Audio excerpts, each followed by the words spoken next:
So my name is Christoph Fenyvesi, and I'm representing the Innovative Learning Environments research team from the University of Jyväskylä. We are officially registered under the Faculty of Information Technology. And this means that when I say learning environment, of course, the natural environment is something very important for us in sustainability, planetary responsibility perspective, but also the technological environment, which we are also using for this meeting. And at the same time, social emotional environment, that's usually our third dimension, what we take into account in our research projects. And actually the learning process is what we are looking at, not only the learning outcomes. So in addition to the learning environment analytics, we are also very much interested in what's happening in these different kind of environments, what kind of content, what kind of pedagogies are implemented.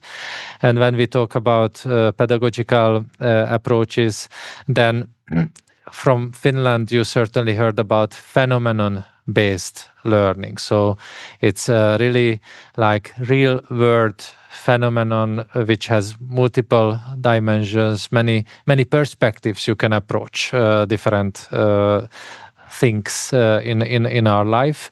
That's also the subjects are helping certainly to analyze this phenomena. But you can also bring together different subjects and different kind of perspectives when it comes to multidisciplinary learning, cross-disciplinary learning. And this brings us also the STEM approach, STEAM approach, which will be pretty much represented during this session. We are very happy to run this session in the STEM and STEAM heart of this university, STEM and STEAM hub of this university.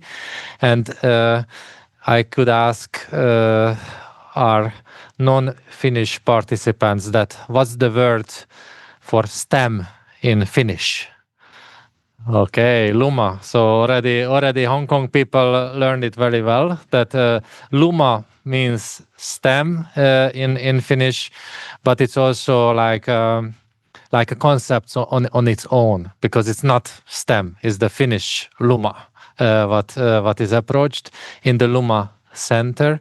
So we have the pleasure to have the director of Jyväskylä Luma Center with us, Tuomo Äkkinen, and also Annina Koliseva, main column of this center, also with us, and they actually promoted this session, and this is also a natural cooperation for us to be in this STEM, STEAM context in the university.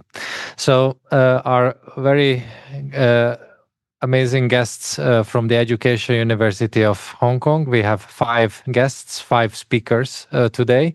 And the leader of the team is Peter Wang, who is an associate professor in Hong Kong University.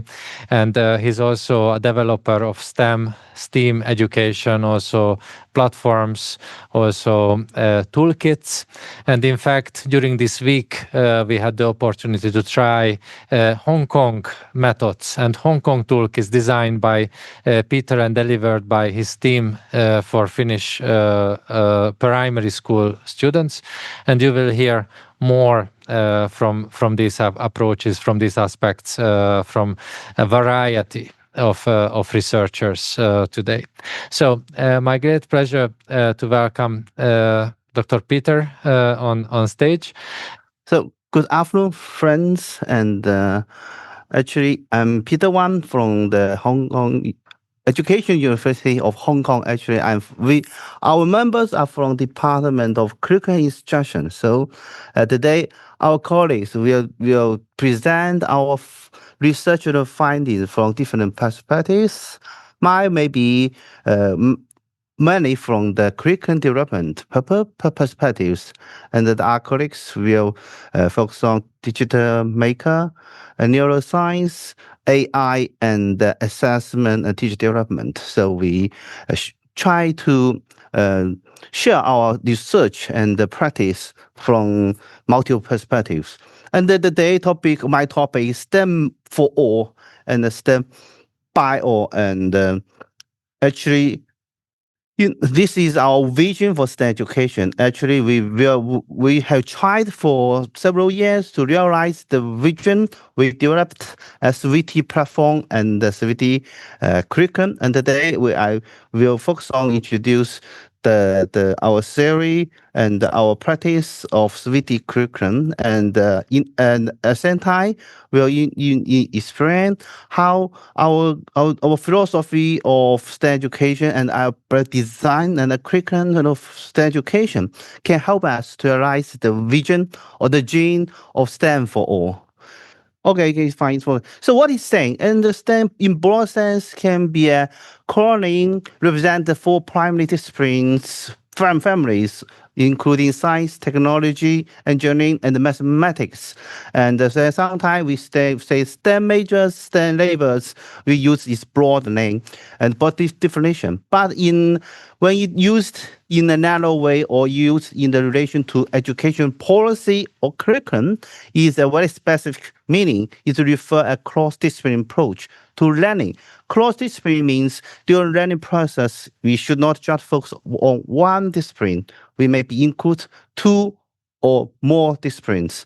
And for some people, the more may be the better. So some people, after we integrate the four disciplines, some people maybe want to cover more, so we call it STEAM. We think into integrate STEM with arts, and after STEAM, then we also generate another term we call STEAM.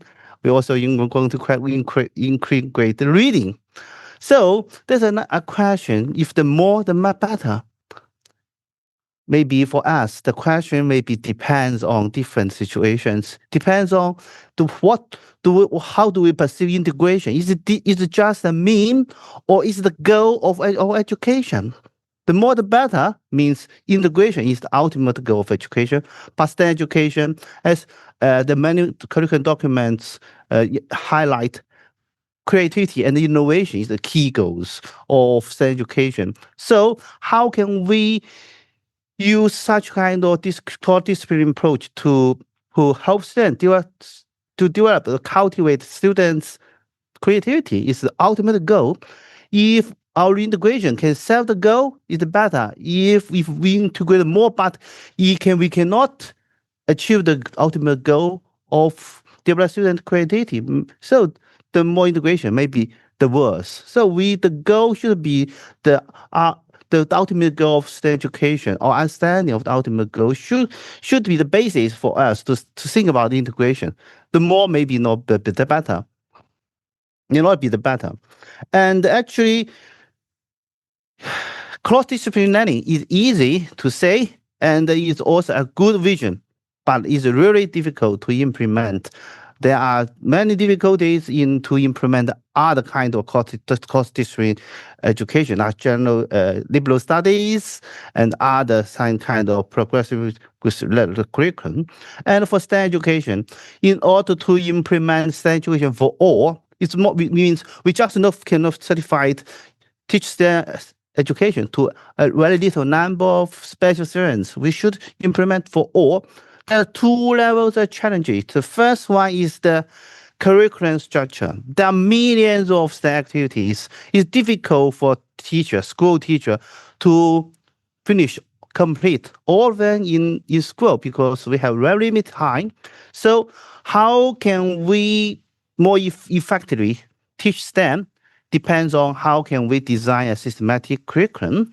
And there are many activities, but if we cannot see the connection among activities, they are just activities, cannot consider a curriculum. Is a curriculum, there will be a very explicit structure to organize all the activities, establish connection among the activities. So we call it curriculum. So I'm from the department curriculum instruction. So we intend to generate a STEM curriculum. I will tell you how can we generate STEM curriculum, not just generate millions of STEM activities.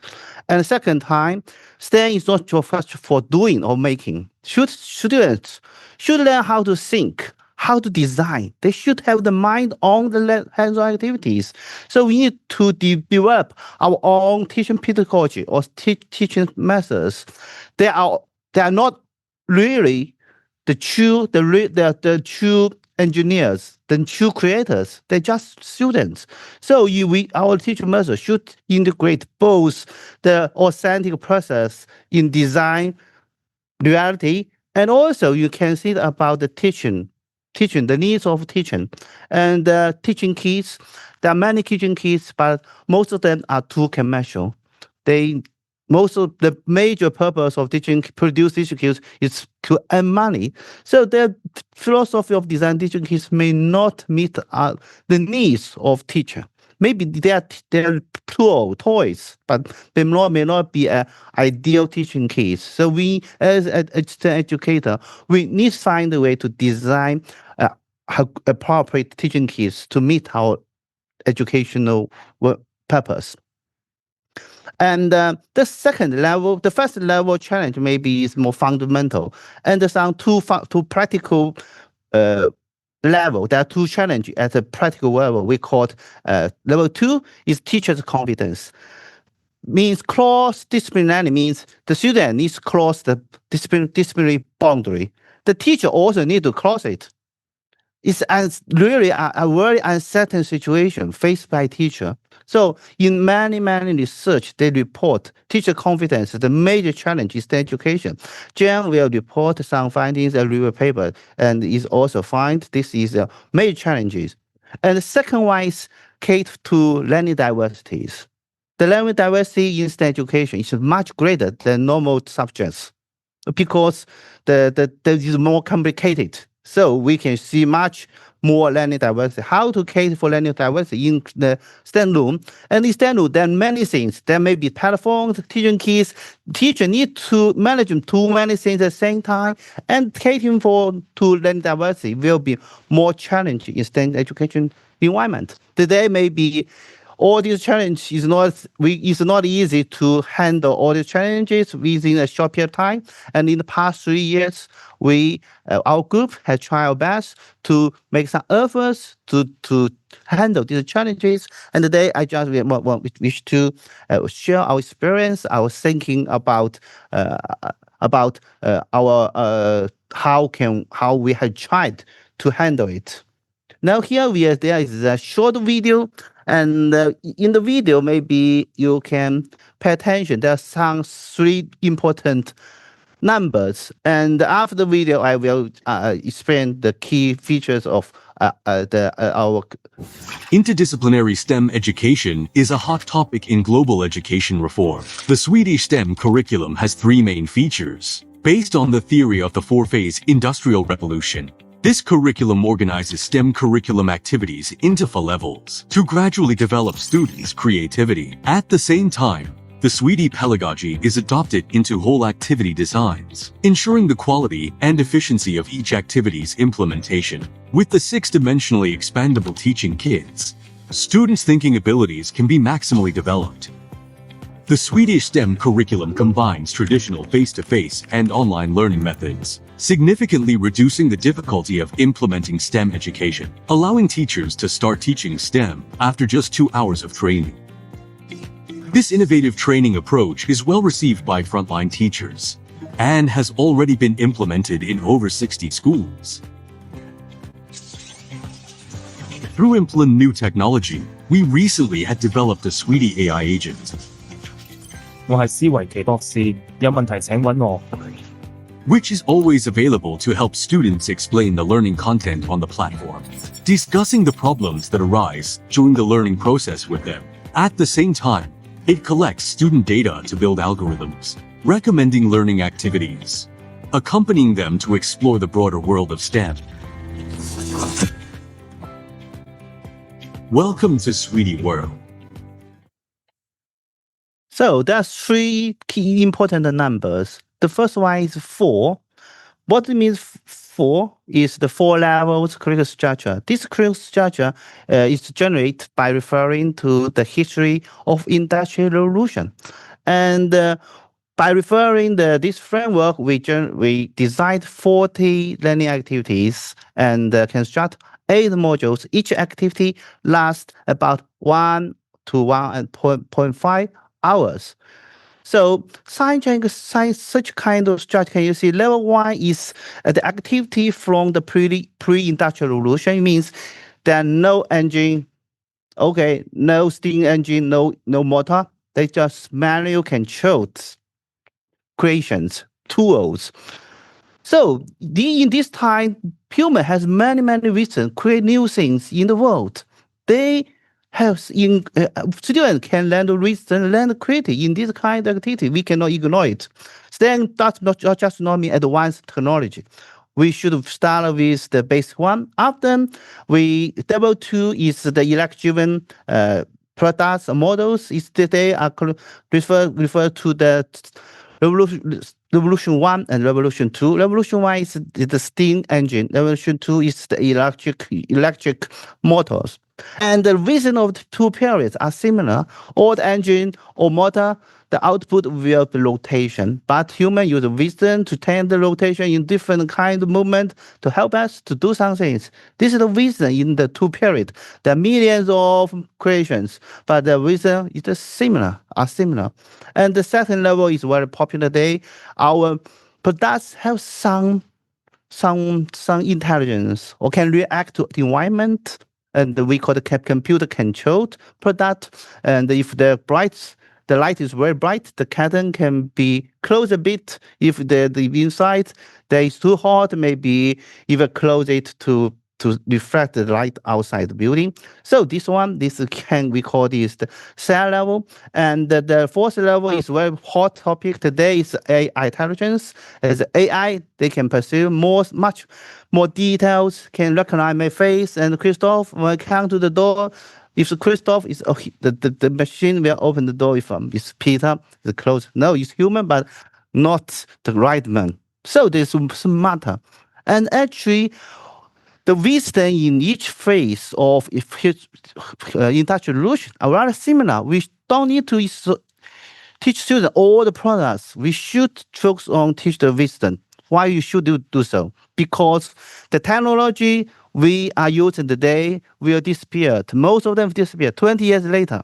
Okay, this different world. If we just teach technology to our children, then maybe most of the time will be waste. If we can teach the wisdom students, maybe lead the next generation of industrial revolution, or lead, okay, will not lag behind. So I think this is a major focus of design STEM curriculum. We should focus on the wisdom or creativity, okay, in human, rather than the resource or the products. Otherwise, school curriculum cannot handle it. And with referring to the history of industrial revolution, there are also other benefits. First, students will start with the less difficult activities environment to the more difficult one. And the history is always connected. So the learning activity will have some natural connections. And there are also flexibility in our framework to design STEM activity for school curriculum. If we are more interested in AI, maybe we expand it. Now there are only 1 unit for 5 activities. Maybe expand 3 units or 2 units, but we still have a holistic framework. So in our curriculum, we expect students can use limited time to experience humans' wisdom in the history of in the human history, rather than to exhaust all the product. And here you can see the level 1 or 2. We normally you use them in primary school, and the level 2 and level 3 and 4 we normally use it the second school. And here is the outline of all the 3 levels. 4 levels curriculum. And this flexibility, we can expand it the 4 level to 8 level. We still keep the 4-phase framework. but can make it complete and flexible, can meet different needs. Now you can see the name of different units. They are interesting. Okay, the students love it very well. The thing is play games, okay, play toys. But we embody the thinking process, and we help them to develop their intelligence and creativity and the spatial imagination and rotation. All the activities were embedded in the activities.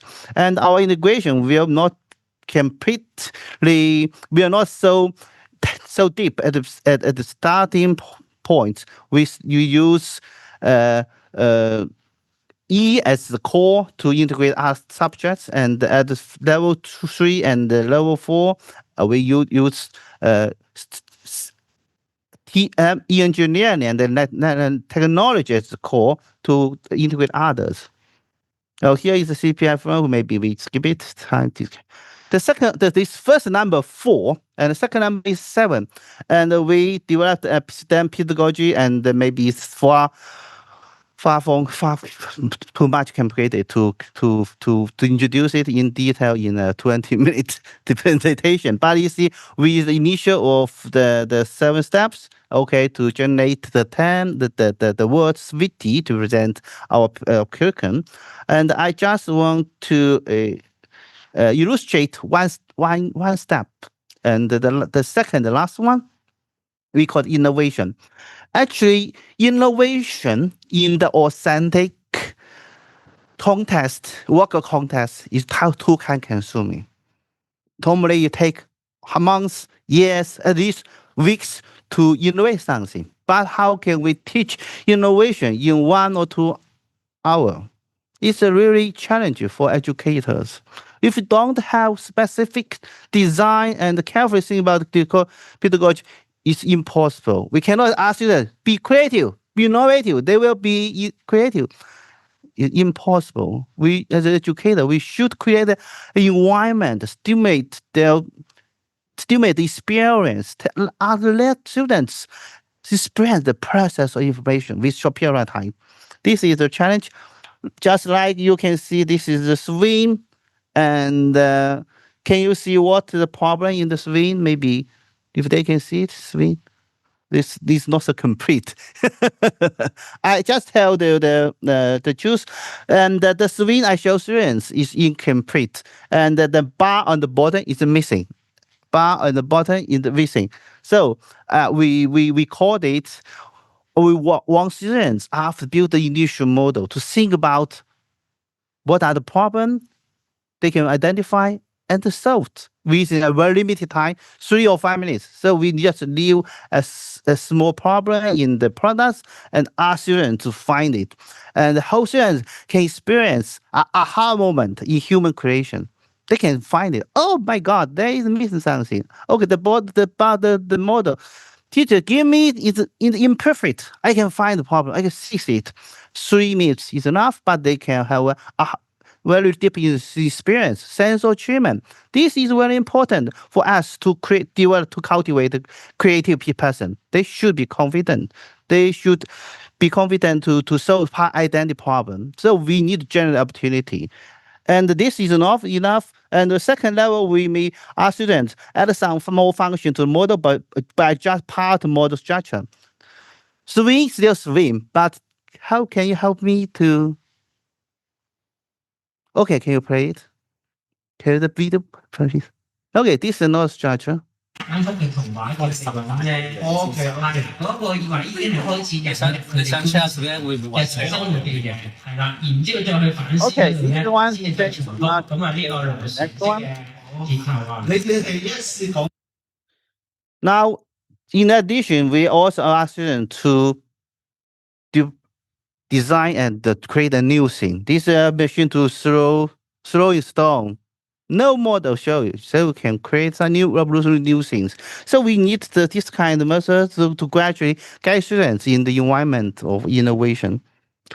Okay, here is the second. The last one is the 6th. You can see our teaching kids can spend in 6 dimensions and use different kind of connection, plug, sock, multi-attention, and reverting. Actually, compared with other teaching kids, we can see we have more connections and more different ways to connect, and hope students can, when solve one problem, can identify different ways. This is a real world in the engineering world or design world. Okay, here is the feature of the now.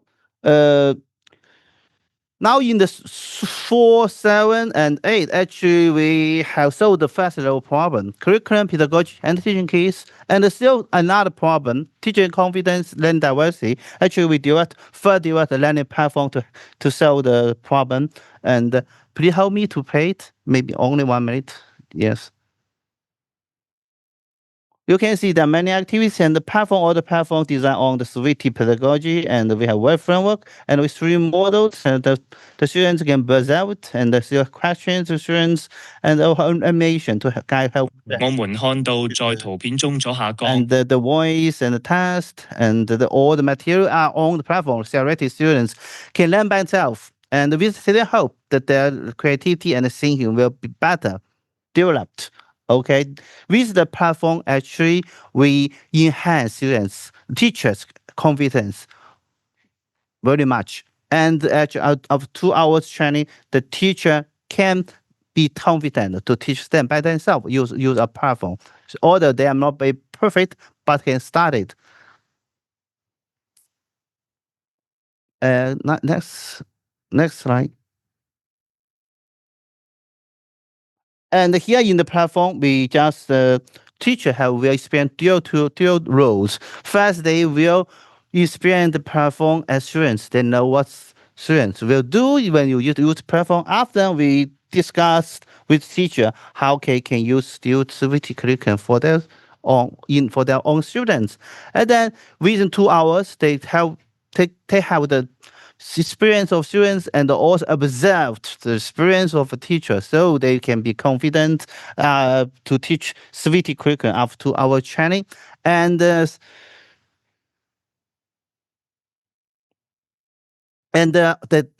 some schools, I trained all teachers in some schools, and schools from different background can start to teach STEM. Okay, this is very important. So we realize STEM for all, because STEM can be taught by all. This is our vision. So I think we can help school teacher and school. Now they're always about our program and curriculum. Actually, we had done many research from different methods like pre-post test and the neuroscience and finance. Okay, because this is beyond scope of my presentation, but I hope we have more collaboration in STEM education from different ways, because this is a very promising area. And thank you for your time, and hope we can do something together. Thank you very much. Thank you. So the floor that- goes now to Dr. Xiaoying Wang, who is research assistant professor in the Department of Curriculum and Instruction at the Education University of Hong Kong, and her talk will be about effects of real-world problems and mentoring in maker pedagogy for secondary schools. So the floor is yours. Take a big step. Okay. Thank you, Crystal. Good afternoon, everyone. I'm glad to share one of my intervention study about the STEM education, also the LUMA. Why I remember this word?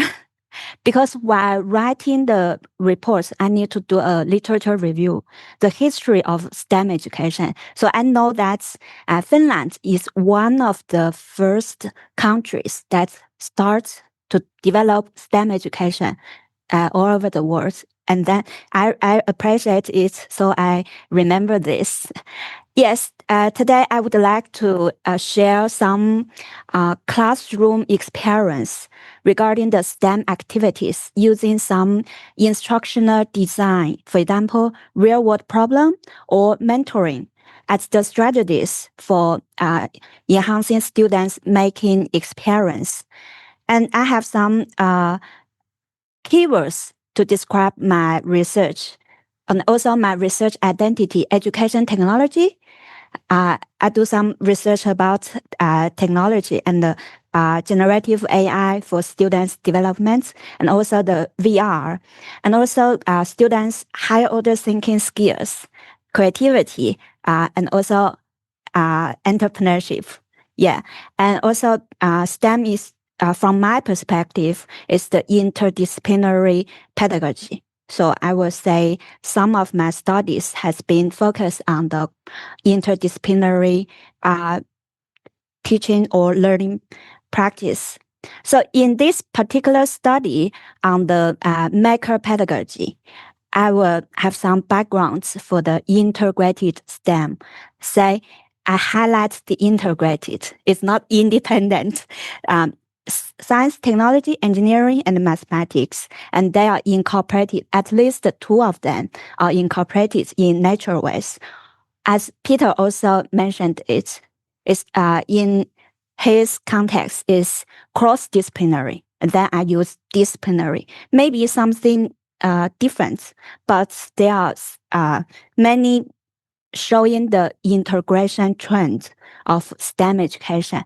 And then I will say in this integrated STEM education, the students are expected to use their STEM knowledge to solve real-world problems.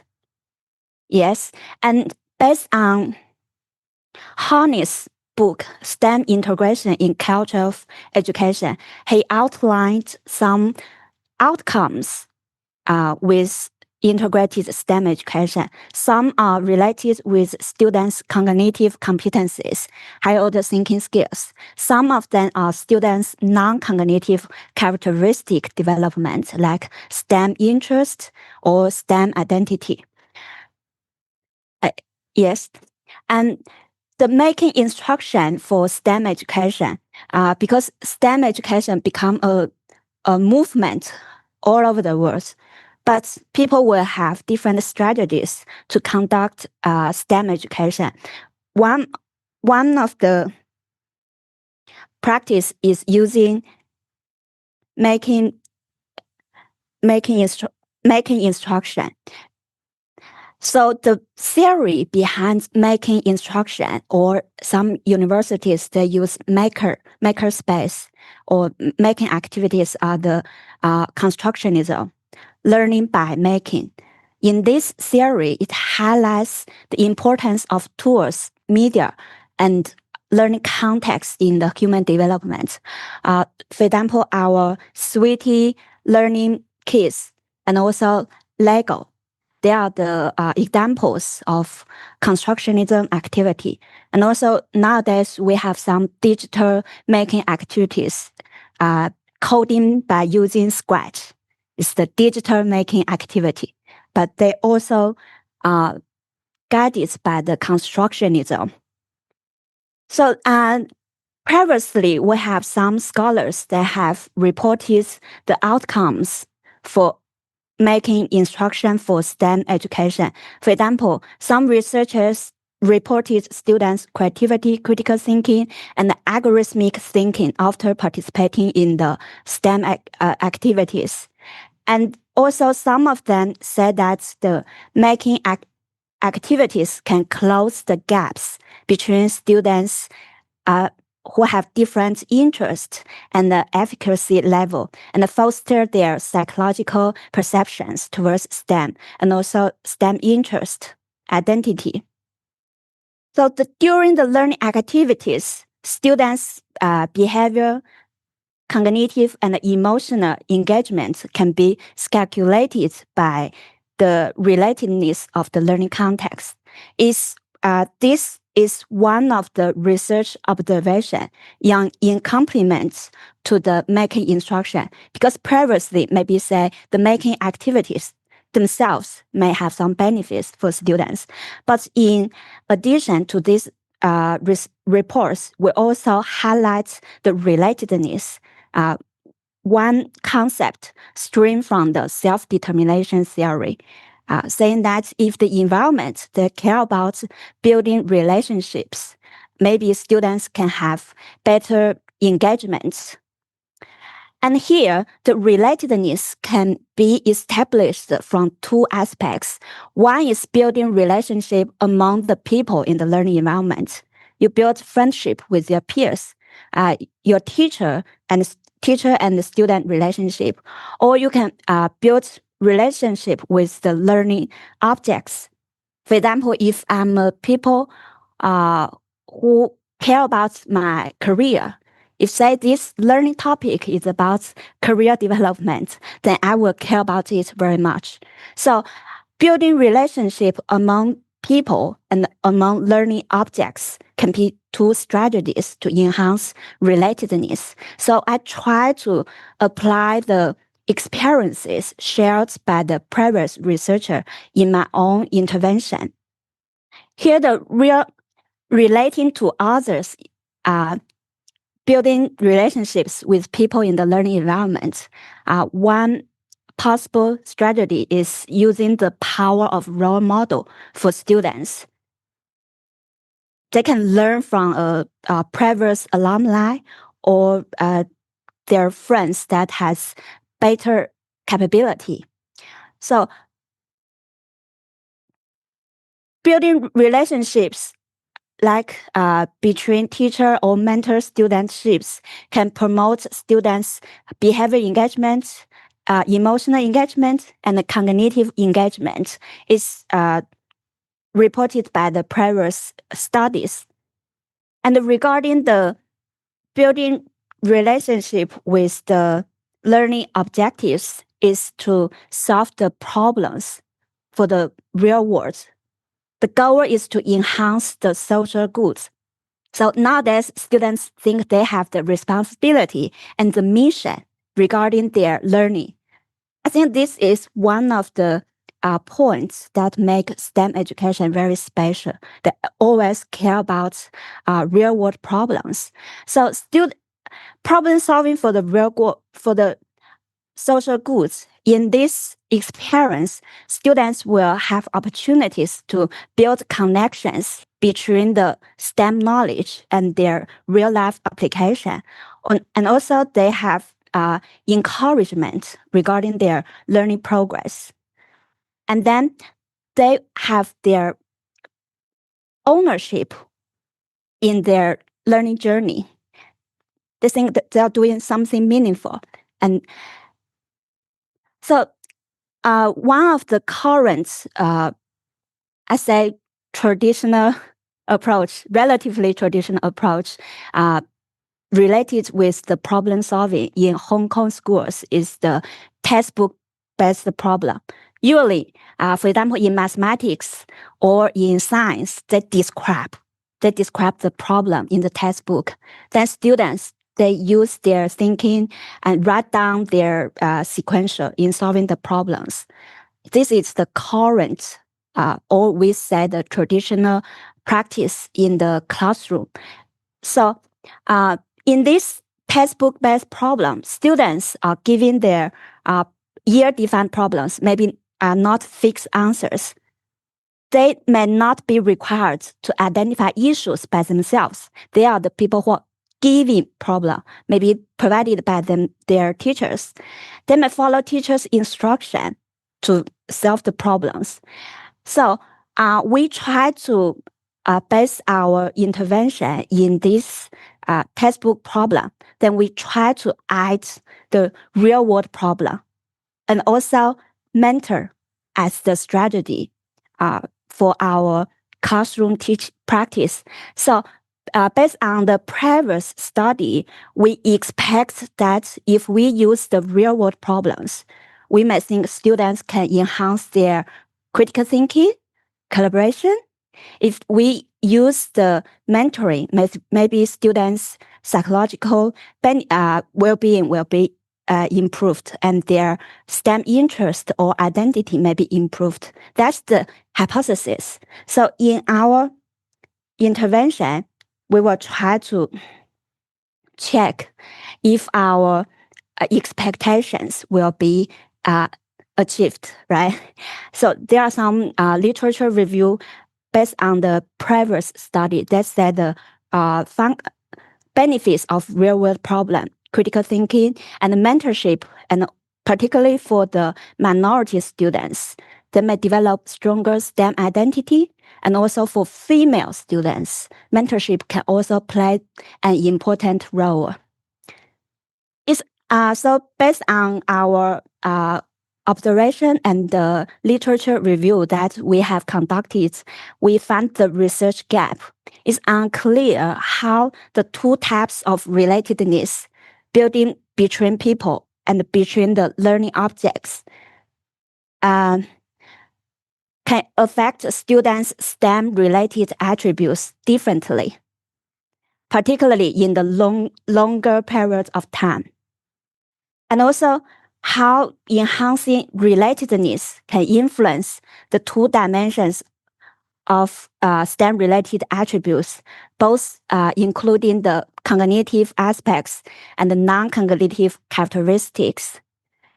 So we aim to investigate the effects of different making instructions. You may have 3 groups already, right? We will investigate the effects of different instructional designs in cultivating students' STEM-related attributes with the quasi-experimental design with repeated evaluations. So we will check students' learning outcome 3 times. We have the research questions that from this intervention. For example, we'd like to see are there differences in students' STEM-related attributes among the 3 groups immediately after the intervention? That's the research question 1. And also research question 2. Research question 3.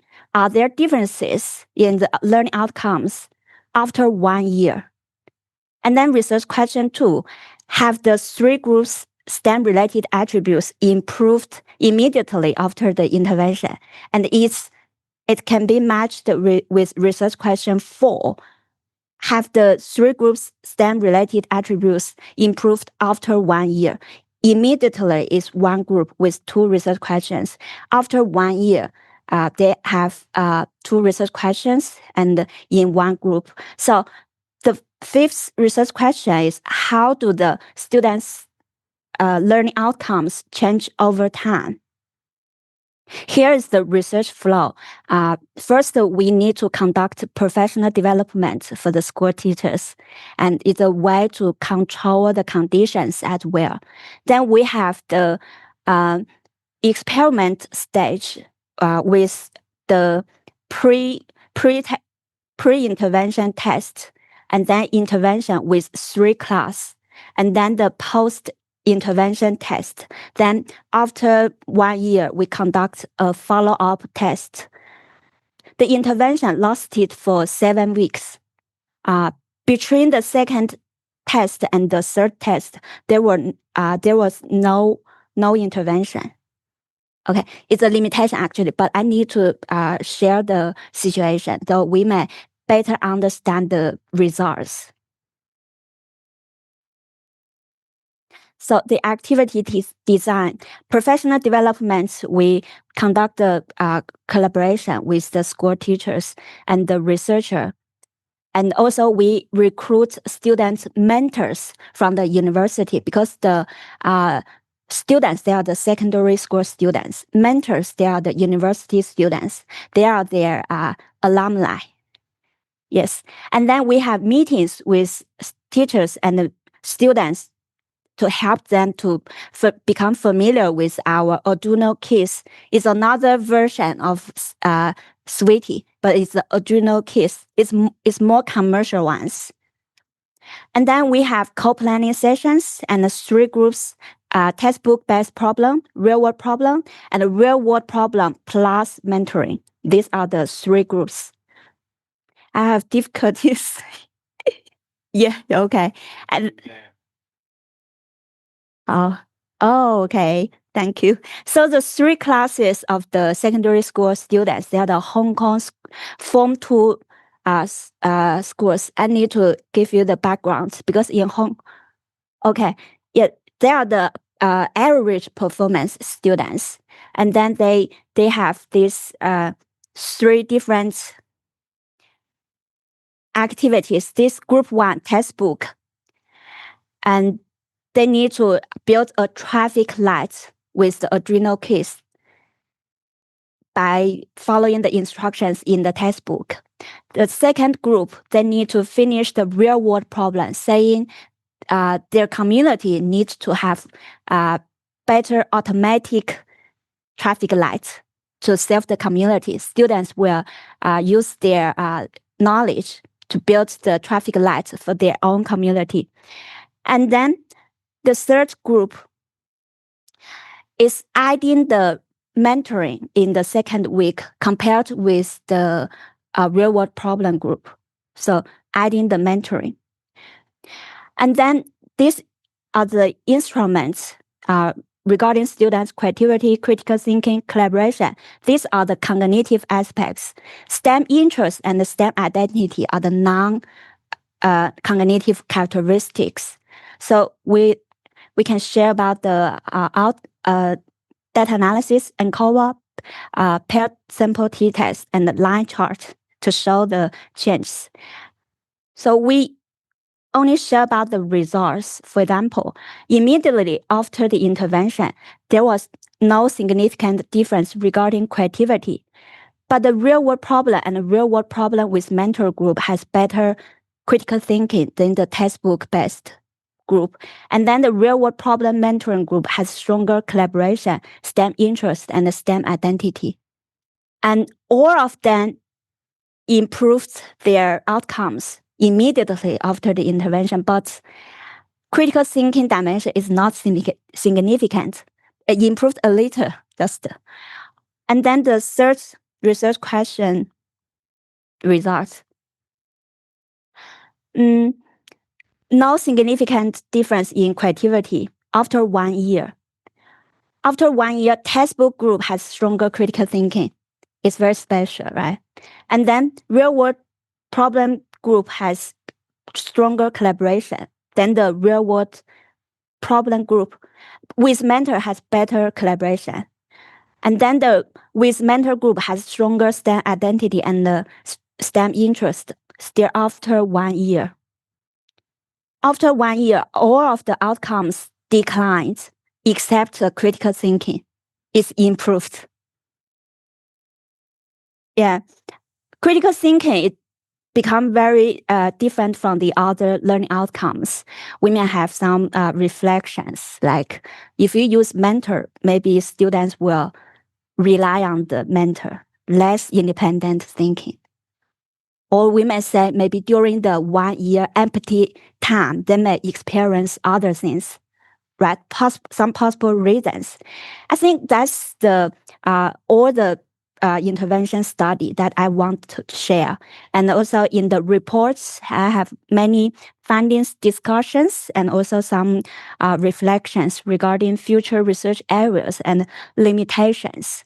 So it's my great pleasure to share it. That's all. Thank you. Put it out there, right? Yes. Okay. So it's my great pleasure to invite on stage Dr. Ka-Son Ka Ching Chung, who is an assistant professor of the science education at the Department of Curriculum and Interaction at the Education University of Hong Kong. And he will speak about student science identity in the era of uncertainty. Very topical and very relevant as well. Yeah. Yes. Testing. Can you hear me? Can you hear me? Yes. Okay. So thank you, Chris Holt, for your lovely introduction. So I'm Carson Jern. I'm currently working on science education in the era of generative AI. And then my main focus is about AI in science education research nowadays. And then, so for the colleagues, this is a very interesting topic because I know that many people in Finland are still very hesitate about AI. So when I talked with some teachers about schools, so science identity is a very popular topic in science education. Okay, before I begin, I want to involve you into a think, pair, share session. So the first question I would like to ask you, do you see yourself as a science person? The second question is that, do you see yourself as a science person under the era of generative AI? So I give you 30 seconds to talk to your neighbor about it. And for the chat, for the audience in the chat, you wish to type in the chat to see to think about this question. The first question is, do you see yourself as a science person? And the second question is, do you see yourself as a science person under the era of generative AI? So just type yes or no about it. Okay, I can see some of the audience say yes. Do you see yourself as a science person? Yes and yes. Okay, so you see yourself as a science person. So how about the audience in the room? Yes, so because we always encounter different yes and no, okay? So some of them say no. So under generative AI is no, okay? So you don't see yourself as a science person, okay? So actually, so thank you for the audience. Yes. Actually, science identity is a very new, recent construct within science education because we see ourselves as science person. For example, we go to see doctor and then we usually use some scientific knowledge. We think we are science person. So that's why we try to think about, oh, this is the medicine we'll try to pick up and then this is the correct medicine. And then, so how about the science identity under uncertainty? For example, if we interact with generative AI, what kind of person we think about? Do we still think about ourselves as a science person? So this is a very traditional construct of science identity in the era of science education. So it is from Cologne, and we have three components. The first component is interest in science, okay? The second component is about whether you are confident in performing or competent in science. And the third component is whether you feel yourself to be recognized as a science person. And then these three components contribute to the overall science identity. So whether you see yourself as a science person. But the point is that the question is that it's still framework, is still valid in the era of uncertainty. Whether we just interest in science, then that means we can perceive ourselves as a science person. So I try to conduct a systematic review and then try to theorize my own model of science identity under the era of generative AI. For example, I have two key questions about this. Do students have a chance to being recognized as a science person in the era of generative AI? Because in generative AI, they don't have the chance to talk to their neighbor. This is the first thing. And the second thing is that they reduce the number of opportunities for interacting the practical work activities, so they cannot be reduce the chance of engaging with the science. And then do students have a chance to socialize themselves into the community of scientists? So this is also the question. And the third question, are students interested in interacting with generative AI or specifically science themselves? That means when they chat with the generative AI chatbot, they are very interested in interacting with generative AI because they pop up something that is very interesting and then they answer my questions. But are they really interested in about interacting with generative in the scientific knowledge themselves? So this is the question I want to ask in my systematic review. So in my systematic review, I try to align two models of science identity. So the left one, you can see the left model is a very traditional science identity model, focused on interest in science, competence in science, whether they see others recognize themselves as a science person. And then on the right layer, I try to conceptualize my own model of science identity under the era of generative AI. For example, the first one, disciplinary epistemic effect. That means whether they have real interest in the science. They can see that, for example, scientists, when they face error, they will feel very motivated in finding out the answers. And then also that second one, whether they feel very competent or performed in performing scientific practices. For example, whether they are confident in analyzing data, they are confident in drawing conclusion. And they're also perceived recognition, the recognition part is not only recognized by the peers as a scientist, also they recognized by the AI chatbot, they are the scientists. Because usually when we interact with the AI chatbot, usually we will think that AI chatbot is the scientist. Some students think that AI chatbot is the scientist, and then they will interact with it, and the AI chatbot will pretend to be a scientist, and then tell them to do this, do that, and then they think that for example global warming is not real or something like that. So that's why it is very important for the AI chatbot to perceive themselves, perceive the students as a science person as well. And then I conduct a systematic review and then to see to what extent the studies on AI chatbots can address different components of science identity. And I review a total of 19 studies and then analyze whether they address the traditional model or the revised model of science identity. And then I try to analyze it from the perspective of training of AI chatbot and technical and humanistic design, and also the target outcomes and finding. So what do we find? Okay, so actually, for thorough study number 1, they try to train AI-powered international pedagogical agent to detect learners' emotion during their engagement with scientific activities. That means they try to attend to the interest of science, and then they try to set up an interface for learners to click the emoticon, they click the emoji, and then in order to engage them with learning sciences during their interaction with AI chatbot. So that means the students try to click the emoji, click, and then they try to build up their interest in science. But actually, it is not really build up their interest in science because they don't have disciplinary effect in science. And then there was conversational aspect which children can collaborate with cartoonish AI chatbot to make an observation of the snake. Okay, so here we can see that they try to ask the students to observe something by the use of AI chatbot. So it's a disciplinary practices here. And then also for technical and humanistic design. So GenAI powered pedagogical agent in the form of digital human instructor guides students to craft their scientific explanation about the solar eclipse. And also, some university students were also asked to critique scientific writing on the topic of genetics created by ChatGPT, as well as giving feedback to others. So you can see here, they are mostly focused on skills rather than the enterprise of the science, whether the AI chatbot can really help students to engage with the enterprises of science. And also a target outcomes here. So most likely the studies in science education, they try to focus on improving students' content knowledge, interest in science, self-regulated learning outcome. That means I learn this knowledge, then that will be good. So they think that learning that particular content knowledge will be good. And then without an understanding of the skills.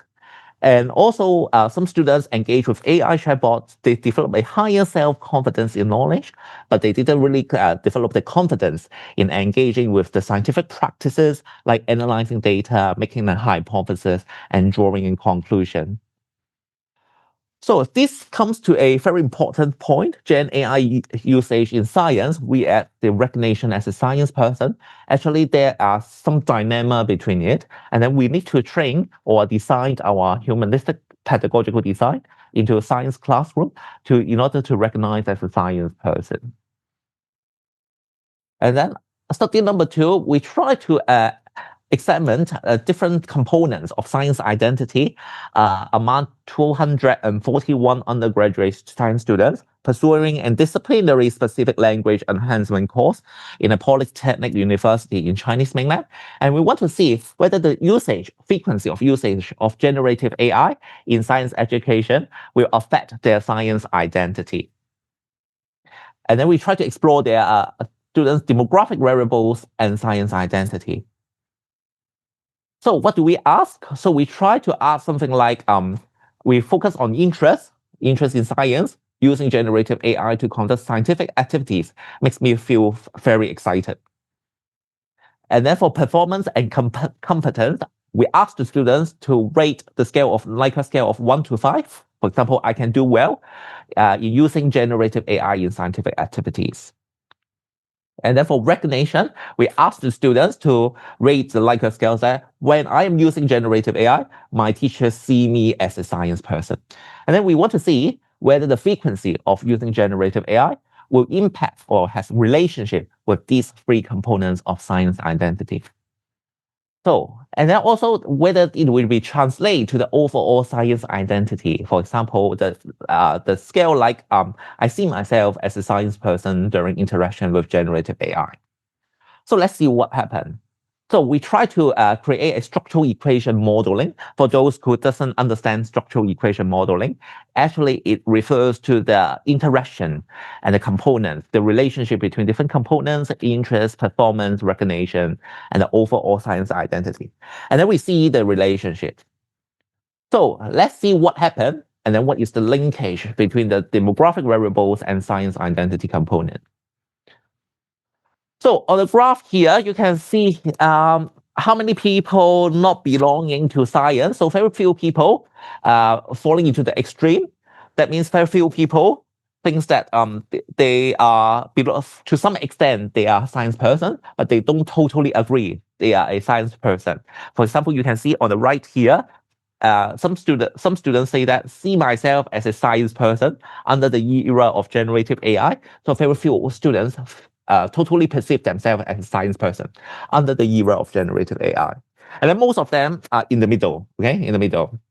In between, enjoy science and avoidance of talking science when they are using generative AI. And then also, this is the structural equation model that I try to build, and that is under major revision in IJSME. And so you can see here, the frequency where negatively predicts the recognition. That means using generative AI more will negatively predict how students perceive others to see themselves as a science person. So using more generative AI in science learning will make them to feel lower recognition, recognized by peers as a science person. So this is a little bit worrying. That means using more generative AI, people will not see themselves as a science person, especially in this particular population is a student in undergraduate science course. So supposedly they will pursue as a scientist after graduation. So that is very worrying about how do we strategically incorporate generative AI in science education or in science classrooms. And also you can see here the three components, interest, performance, recognition. There is not any relationship with the overall science identity in general. That means they develop interest, they develop performance, they develop recognition when using generative AI, but they didn't see themselves as a science person in general. So this is also very worrying because supposedly in the traditional science identity model, they are having a very strong linkage. But in generative AI, it disrupts the structure of science identity. So this is very worrying and very alarming about this. And then, so the key takeaway here is that there is an urgent need to conceptualize a pedagogical model that fosters student science identity in the era of generative AI. And then how do we develop students' interest in science under the generative AI instead of developing interest in generative AI itself? Yes, and then this is the takeaway from our findings and then the two studies findings. And then thank you very much for the presentations. Ying Tan will talk about early childhood STEM education and teacher capacity building. Ying Tan also coming from the Education University of Hong Kong, where she's an associate professor as well. So the floor is yours, please. Okay, good afternoon, everyone. So it's my pleasure to share my recent systematic review study. Actually, this study was conducted by me and Dr. Wan.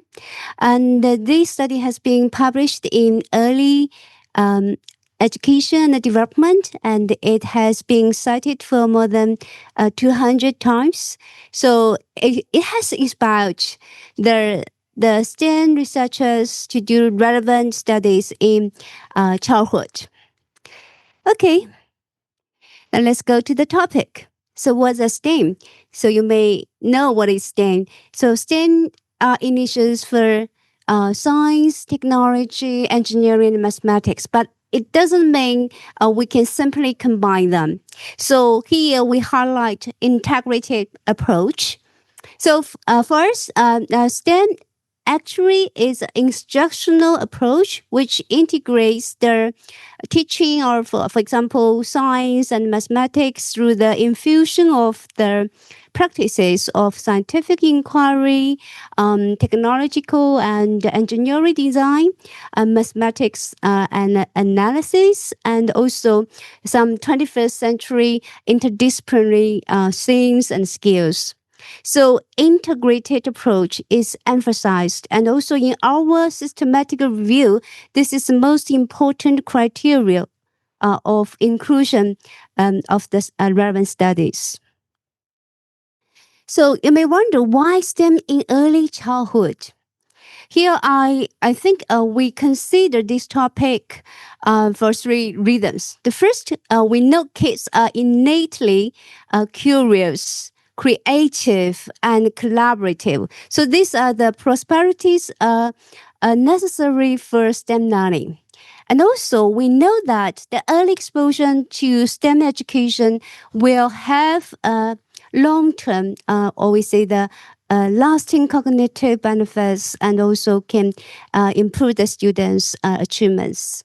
And also, we think that if the children can construct the STEM concepts and skills in early childhood, and their acquisition of this knowledge and skills can better prepare them for later learning complex and abstract concepts in STEM education. So this is why STEM in early childhood. So next, I'd like to share how we conducted this systematic review. So we used the keywords like STEM, STEAM, early childhood, preschool, kindergarten to do the searching.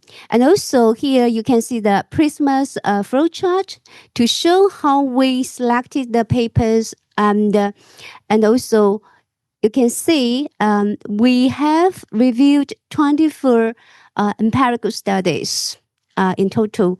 So among them, 11 studies are intervention studies, and 13 studies are qualitative studies.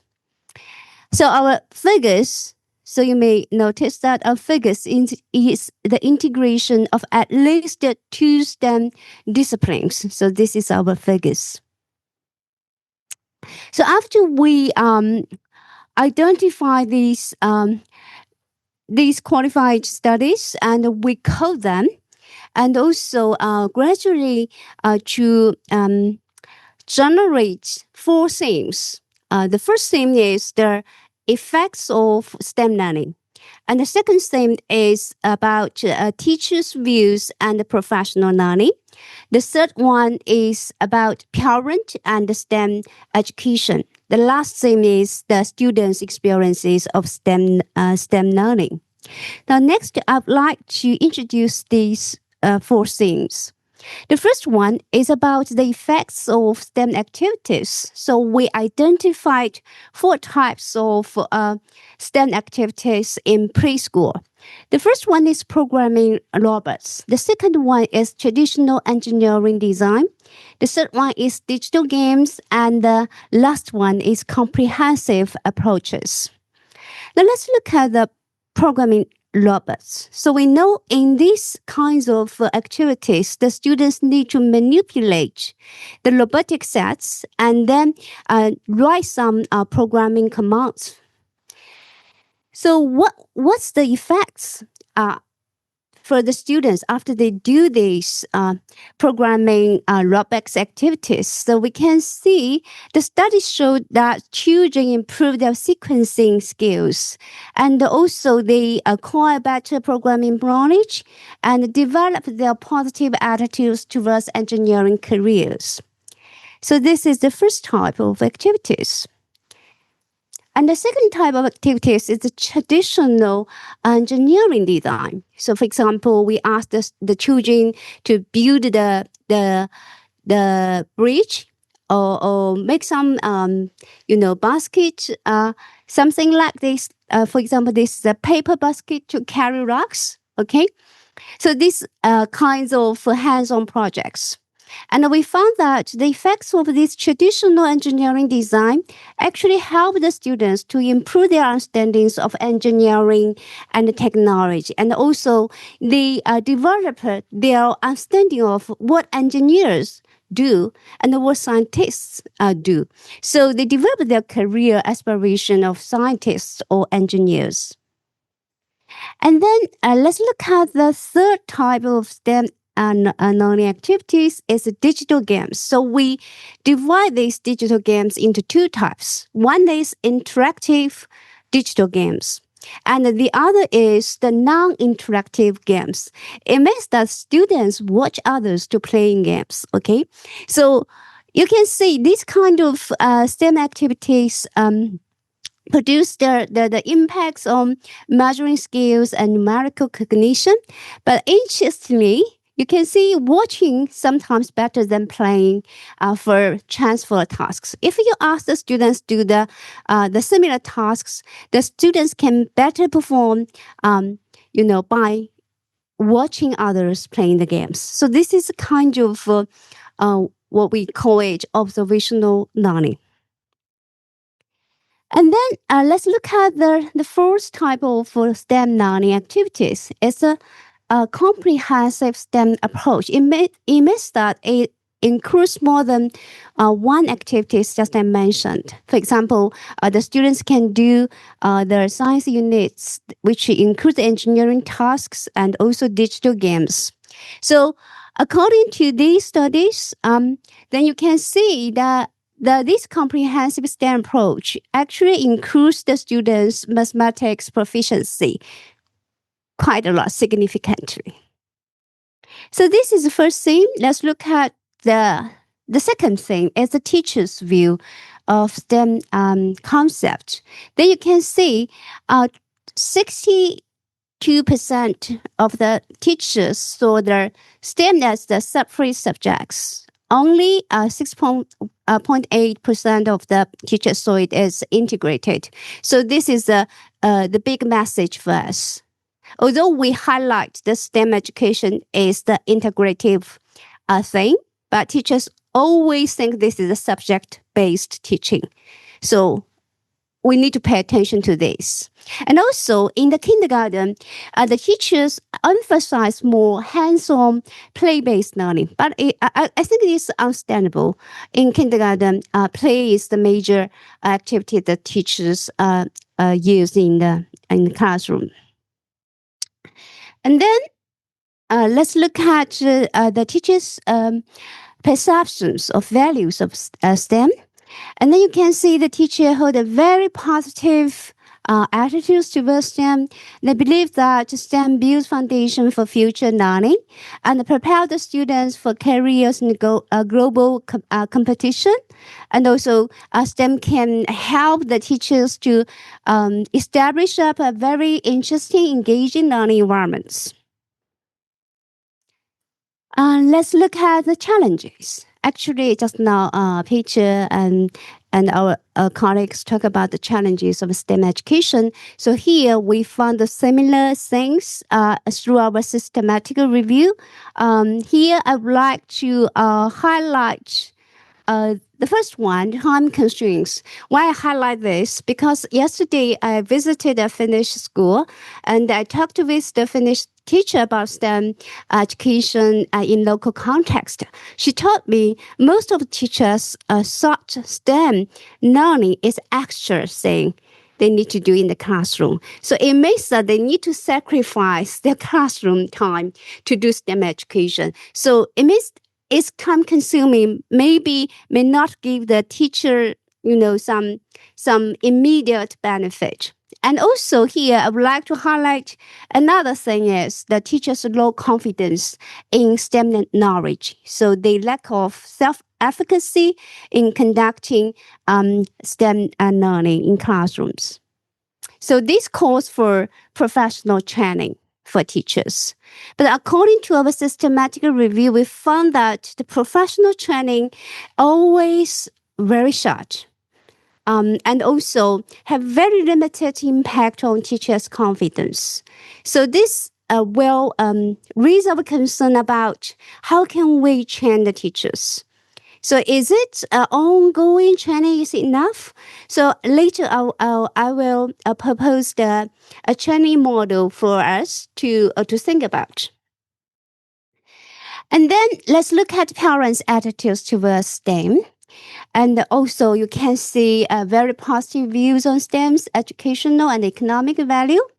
And also think STEM education will lead to their children's future success.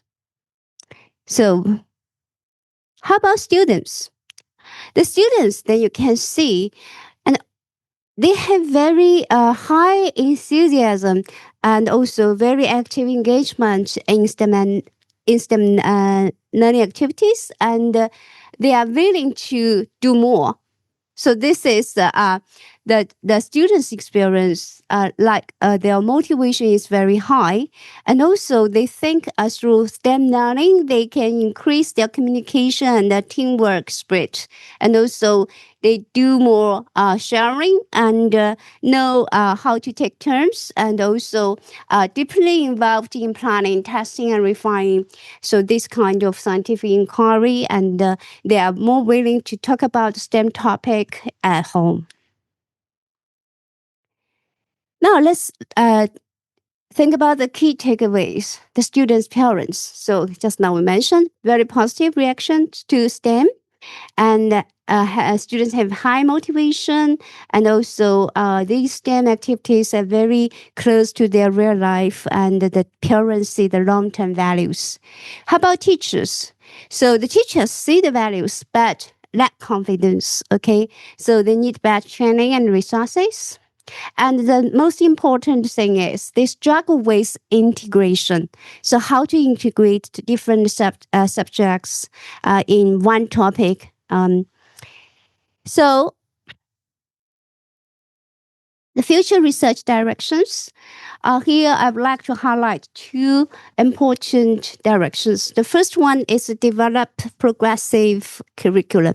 So we think about the three levels of curriculum design. The first level, we need to strengthen the discipline-based content learning.